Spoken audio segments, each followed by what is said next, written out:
Bonjour tout le monde, comment allez-vous? J'espère que vous allez bien. Il y a depuis quelques temps, en fait, il y a un sujet qui me revenait souvent, un sujet sur lequel on me posait souvent des questions. En fait, je fais cette vidéo aujourd'hui pour pouvoir en parler, en fait. L'indisponibilité émotionnelle dans les relations. L'indisponibilité émotionnelle dans les relations. Est-ce que vous savez que non, il y a des personnes, en fait, qui ne sont pas disponibles dans les relations? C'est le genre de personnes, au fait, quand vous êtes en relation avec eux, et là vraiment, je parle vraiment des relations amoureuses. Ce sont les personnes qui sont pas prêtes, au fait, à vous communiquer quelque chose dans une relation amoureuse. Et émotionnellement parlant, ils n'ont rien à vous donner. Ils n'ont rien à vous communiquer, en fait. Nous avons cette catégorie de personnes qui existent. Et souvent, en fait, beaucoup ne le savent pas. Et ils s'engouffrent dans ce genre de relation. Quand on parle de l'indisponibilité émotionnelle, on parle aussi d'une personne qui est émotionnellement malade, en fait. Et quand une personne est malade émotionnellement, cette personne n'a rien à vous transmettre, sauf le mal que cette personne a à l'intérieur de lui. Donc, c'est-à-dire qu'on a la colère, on a la jalousie, on a l'amertume, on a plein de mauvaises choses à l'intérieur que cette personne va vous communiquer. Donc, il y a des choses que tu dois savoir si tu veux vraiment rentrer dans une relation. Il y a des choses que tu as besoin de savoir. Souvent, qu'est-ce qui se passe? On se retrouve vraiment cassé, on se retrouve brisé dans les relations parce qu'au départ, il y a des choses qu'on n'a pas pris la peine, qu'on n'a pas pris le temps d'observer avant de se lancer dans une relation. Quand une personne vient vers nous, le physique, l'apparence physique de la personne, seul ne compte. C'est pas possible au fait de t'arrêter sur l'apparence physique d'une personne. Tu ne peux pas non plus t'arrêter juste aux paroles que la personne te dit, au fait, parce que souvent, au début d'une relation, tout le monde est en guillemets dans la séduction, veut faire paraître, veut montrer au fait sur son meilleur jour. Mais toi, tu dois avoir vraiment ce qu'on appelle le discernement. Donc, dans les paroles, dans les actes, tu dois prendre le temps de regarder les actes que la personne pose en face de toi. Est-ce que tu sais que rien qu'au travers au fait des actes d'une personne, tu peux réellement savoir si cette personne est une personne guérie ou pas? Parce que le risque pour toi de te mettre en relation avec une personne émotionnellement malade, c'est que tu te retrouves cassé toi aussi. Il y a peut-être 1 ou 2 semaines, j'ai reçu un homme. Oui, ça m'arrive de travailler avec des hommes. Nous avons aussi des hommes qui sont cassés. On n'en parle pas souvent, mais ils sont là, en fait. Ils sont brisés. Et qu'est-ce que cet homme a fait, au fait? Cet homme est rentré dans une relation avec une femme, une dame qui était émotionnellement brisée. Donc, leur quotidien, c'était beaucoup de colère, beaucoup de violence, beaucoup de manipulation. Et ce monsieur s'est mis dans la tête de pouvoir aider cette femme. Mais qu'est-ce qui s'est passé? Ils ont fait peut-être 1 année, 2 années de relation. Et cet homme a réussi à sortir de cette relation, mais cet homme est complètement brisé maintenant. Il est brisé. Pourquoi?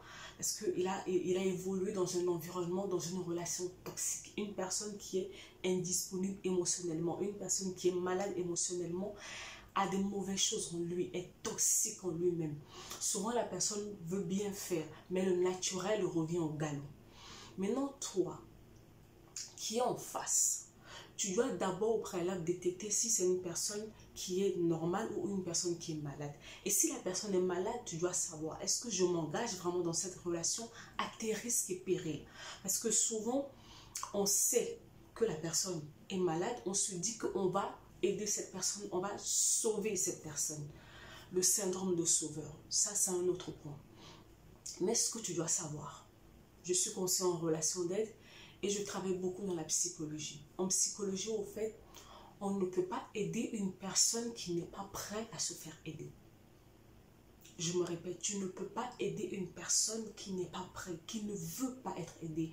Il y a des gens qui sont blessés, qui sont émotionnellement cassés, mais ne sont pas prêts à changer, ne sont pas prêts à faire le nécessaire pour changer. Alors cette personne, si tu te retrouves devant ce genre de personne, tu auras beau faire des efforts, ça va être compliqué. Ça va être compliqué au fait. Et cette personne finira par te détruire.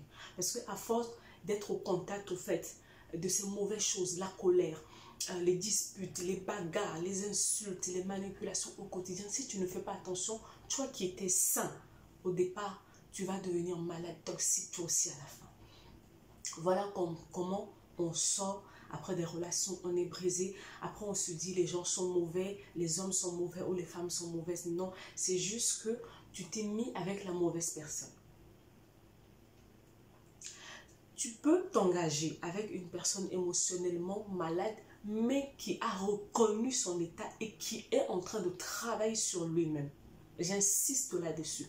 Tu peux te mettre en relation avec une personne qui est malade émotionnellement, qui a déjà reconnu son état, qui sait que non, il y a quelque chose qui ne va pas avec lui et qui est en train de travailler là-dessus pour aller mieux. Mais pas aller t'engager dans une personne qui est malade, qui est dans le déni, qui ne veut rien faire et tu te persuades au quotidien que tu vas réussir à le changer, tu vas l'aider. Est-ce que cette personne t'a dit au fait qu'elle veut être aidée? Je ne pense pas. Et c'est l'une des choses que l'on ne fait pas souvent. On est prêt à s'investir, on est prêt à donner, on est prêt à subir au fait les pires choses des personnes qui sont en face de nous parce qu'on veut jouer au sauveur. Une personne émotionnellement malade, ce n'est pas une personne normale comme une autre. À l'apparence, la personne a l'air normale. Mais dans sa manière de réfléchir, dans sa manière de penser, dans sa manière d'agir au quotidien, c'est une personne qui est malade. Et vous-même, vous savez quand vous êtes malade, vous n'êtes pas en pleine forme, vous n'êtes pas au plein potentiel de vos capacités en fait. C'est pareil pour une personne qui est malade émotionnellement, en fait, c'est une personne qui est déséquilibrée. Soit tu es assez fort mentalement pour pouvoir résister à tout ça, ou soit tu te dis non, je te laisse d'abord le temps de te soigner. Est-ce que tu sais que tu peux aimer une personne, mais tu te dis au fait en l'état, je ne peux pas, tu vas me détruire. Et si cette personne au fait t'aime réellement, la personne va se mettre à se soigner. Tu n'as pas le pouvoir. Beaucoup de mes sœurs ont cette mentalité de pouvoir aider, de pouvoir changer. Je l'aime, je veux l'aider. Oui, c'est vrai que tu veux faire tout ça. Tes intentions sont nobles, sont louables. Mais est-ce que la personne en face veut?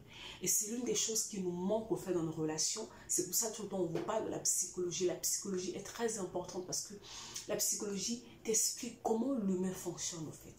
Il y a des gens qui ne sont pas prêts. Même moi en formation, même moi en accompagnement, c'est pas tout le monde que j'accompagne parce qu'il y a des gens qui sont conscients de leur état mais qui ne sont pas prêts. Quand la personne sera prête, ça veut dire que la personne est prête à arrêter les excuses, la personne est prête à prendre sur lui, la personne est prête à faire ce qu'il faut pour aller mieux. Et c'est là où tu peux être vraiment d'une aide efficace pour la personne. Sinon, tu vas travailler dans le vent. Toi, tu te soucies pour la vie de la personne, mais lui-même, ça ne lui dit rien en fait. Voilà les choses que tu dois observer au début d'une relation. Quand une personne vient vers toi, pour savoir comment si la personne est émotionnellement prête, émotionnellement disponible pour toi, il faut regarder déjà comment la personne se comporte. Comment la personne se comporte. Vous savez, une personne peut faire semblant peut-être quelques semaines, quelques mois, mais pas très longtemps. Avant de commencer à t'engouffrer complètement dans cette relation, sois sûr d'aller jusqu'au bout, d'avoir un certain nombre de renseignements. Même essaie de poser les questions à la personne sur son histoire, sur son vécu, pour avoir une idée. Ne commençons, c'est pas parce qu'une personne vient vers toi, te dit une ou deux paroles, tu t'engouffres dans la relation. Et après, tu te rends compte, non, que tu es avec une personne émotionnellement indisponible qui n'est pas prête à te donner ce que tu veux dans la relation. Donc, ce qui fait que non, tu as une relation à sens unique. C'est pour ça, par des moments, on entend des femmes qui disent « Ah, moi, de toute façon, je vais l'aimer pour nous deux. » Non, ça, c'est de la bêtise. Ça n'a pas de sens, en fait. Tu ne peux pas aimer pour deux personnes. Dans une relation, on s'aime à deux.